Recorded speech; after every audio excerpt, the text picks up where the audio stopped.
বাংলার অধিকাংশ লোক যারা ধরুন আমার ভিডিও ফলো করছে বা বিভিন্ন পলিটিক্যাল ডিসকাশনে অংশ নিচ্ছে, তারা তিনটে জিনিসের মধ্যে পার্থক্য করতে পারেন না: পলিটিশিয়ান, অ্যানালিস্ট এবং অ্যাক্টিভিস্ট। রাজনীতিবিদ, অ্যাক্টিভিস্ট অর্থাৎ যারা অ্যাক্টিভিজম কোনো একটা কজের জন্য কাজ করেন, এবং পলিটিশিয়ান, রাজনীতিবিদ। শুভেন্দু অধিকারী, অমিত শাহ, মোদি এরা কিন্তু 100% politician, including Mamata Banerjee politician. Arvind Kejriwal politician. এদের কেউই কিন্তু অ্যাক্টিভিস্টও নন, অ্যানালিস্টও নন। Rahul Gandhi actually activist, not a politician. আমি উদাহরণ দিচ্ছি। এ ধরুন পশ্চিমবঙ্গে নরেন্দ্র মোদী এসছেন কতবার?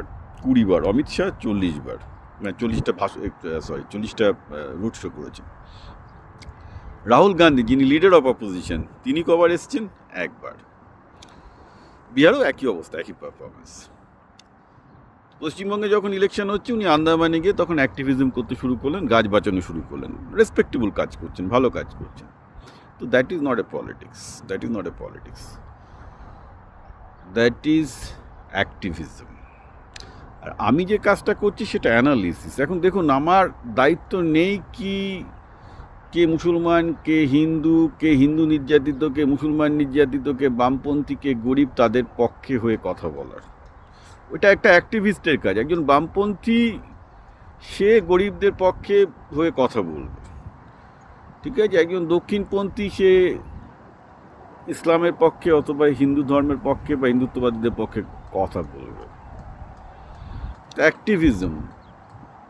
রাহুল গান্ধী যেমন একজন অ্যাক্টিভিস্ট, আজকে উনি কিন্তু পলিটিশিয়ান নন, উনি জেতার চেষ্টা করছেন না। আমার কাজ অ্যানালিসিস করা। অ্যানালিসিস করতে গেলে আমি ইতিহাস থেকে, দর্শন থেকে, বিজ্ঞানের পথে পুরো ঘটনাটাকে আপনাদের বলবো as neutral as possible, that's what I try to do. সুতরাং আমার বক্তব্যে এবং লেখায় যারা খুশি নন, তাদের খুশি করার কোনো উপায় আমার জানা নেই। কারণ আমি আবার বলছি, আমি কোনো গরিবের মেসিয়া নই, কোনো মুসলমানের মেসিয়া নই, কোনো হিন্দুদের মেসিয়া নই, কোনো কিছুরই মেসিয়া নই। ওকে?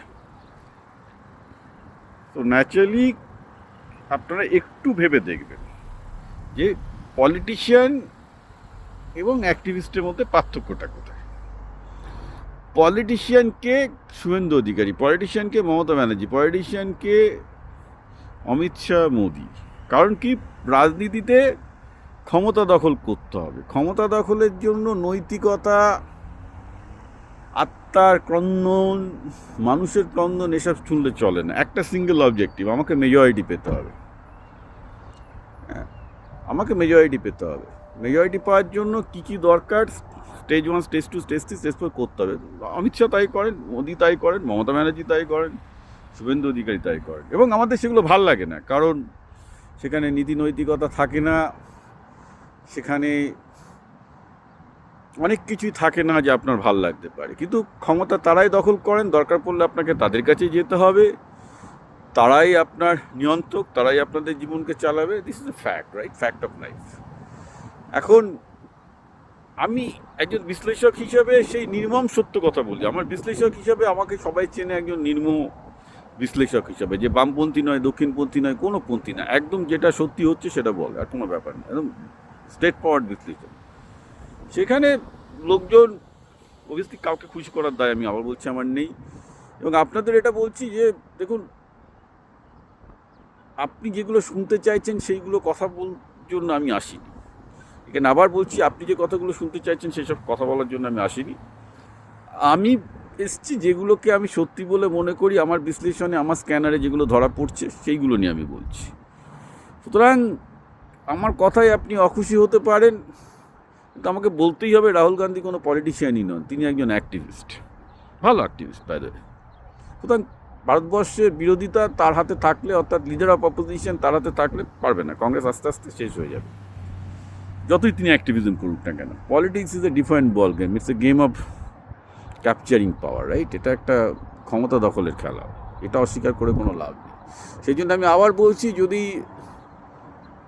বিজেপি বিরোধিতার কোনো স্পেস থাকে যেগুলো আস্তে আস্তে ছোটো হচ্ছে, সেই স্পেসে এখনও পর্যন্ত সবচেয়ে যে ব্যক্তিটি সফল হতে পারেন স্টিল ইভেন টুডে তিনি মমতা ব্যানার্জি, কারণ তিনি অ্যাক্টিভিস্ট নন, তিনি অ্যানালিস্টও নন, তিনি স্রেফ ক্ষমতার খেলা বুঝেন, ক্ষমতা বুঝেন, বুঝলেন তো। ইনফ্যাক্ট আমি বলবো রাহুল গান্ধীর জায়গায় যদি কংগ্রেসের মেন্টাল ইয়েকে মমতা ব্যানার্জিকে দেওয়া হয়, হয়তো কংগ্রেস বেটার ফল করতে পারে। অবশ্য জানি না, উল্টোটাও হতে পারে, তারা অন্য কারণ আছে, কিন্তু this is my frank opinion.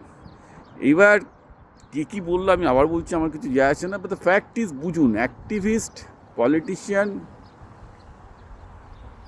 আলাদা আর আমি অ্যানালিস্ট আলাদা, সবার কাজ আলাদা।